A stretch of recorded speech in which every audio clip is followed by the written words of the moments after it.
दोस्तों, ये है गुलबर्गा, जिसके बारे में क्या आप जानते हैं? कर्नाटक के इस शहर को पत्थरों का शहर क्यों कहा जाता है? इस शहर का इतिहास क्या है? और हाँ, मौजूदा समय में ऐसी कौन सी चीज है जो सिर्फ देश ही नहीं विदेशों में भी लोगों के घरों में मिलती हैं? अगर नहीं तो हमारी आज की इस वीडियो को अंत तक जरूर देखें। दोस्तों, शायद आपको पता ना हो, लेकिन गुलबर्गा का नाम पहले गुलबर्गा नहीं था। इसे कुलबर्गी के नाम से जाना जाता था और कुलबर्गी का ही शाब्दिक अर्थ होता है पत्थरों का शहर। आजादी से पहले यह शहर हैदराबाद स्टेट का हिस्सा हुआ करता था, लेकिन आजादी के बाद जब 1948 में हैदराबाद स्टेट भारत का हिस्सा बना तो 1956 में भाषा के आधार पर इसे बांट दिया गया और कुलबर्गी मैसूर का हिस्सा बन गया, जो अब कर्नाटक में है। ये सिटी ब्रिटिश लोगों को खूब भाती थी और इसलिए वे इसे परफेक्ट टूरिस्ट डेस्टिनेशन मानते थे।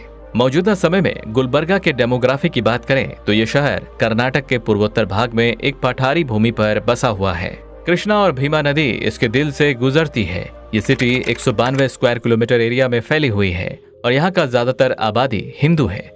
यहाँ की करंट एस्टिमेटेड पॉपुलेशन 7,19,000 है। इस शहर का एवरेज लिटरेसी रेट 82.30% है, जबकि यहाँ का सेक्स रेशियो प्रति 1000 पुरुषों पर 971 महिलाओं का है। ज्यादातर लोग यहाँ कन्नड़ बोलते हैं, लेकिन मराठी, तेलुगु, हिंदी, अंग्रेजी और कोंकणी बोलने वालों की भी एक तबका यहाँ रहता है।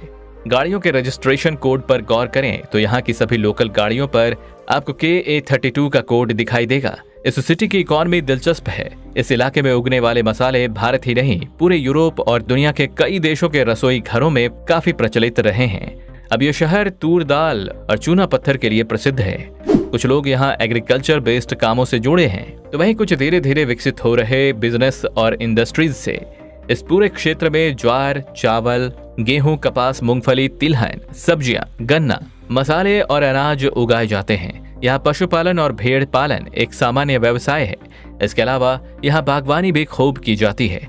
ये शहर अपने आर्किटेक्चर, रिलीजियस प्लेसेस और कई फेमस टूरिस्ट डेस्टिनेशंस के लिए खास तौर से जाना जाता है। यहाँ का ऐतिहासिक गुलबर्गा किला यहाँ आने वालों का दिल जीत लेता है। इसके अलावा ये शहर नेचर स्पॉट्स और फेमस टेम्पल्स के लिए जाना जाता है। यहाँ आप सवेश्वर मंदिर, सूफी संत हजरत ख्वाजा बंदा नवाज की दरगाह, चंद्रमपल्ली बांध और गुलबर्गा जियोलॉजिकल पार्क भी देख सकते हैं। यहाँ के जायके और खान पान की बात करें तो ये देश के बाकी राज्यों से काफी अलग है। यहाँ के व्यंजनों में जोलदा रोटी, शेंगा चटनी पूड़ी, आम के गूदे से बनी होलीगे और वागनी मिर्ची काफी पसंद की जाती है। नॉनवेज लवर्स के लिए यहाँ की तहरी मशहूर है। यहाँ का खाना काफी स्पाइसी होता है, जिसका स्वाद आप जल्दी भूल नहीं सकते। जायके के साथ ही यहाँ की वास्तुशैली और कला संस्कृति भी आपको ये शहर भूलने नहीं देगी। ये शहर वाकई कई नायाब खजानों को अपने अंदर समेटे हुए है। अब अगर आप भी इस शहर को एक्सप्लोर करना चाहते हैं तो आप यहाँ हवाई, रेल या सड़क किसी भी माध्यम से साल के किसी भी महीने में घूमने के लिए आ सकते हैं। यहाँ का मौसम साल भर खुश मिजाज रहता है, जो पर्यटकों को खासा लुभाता है।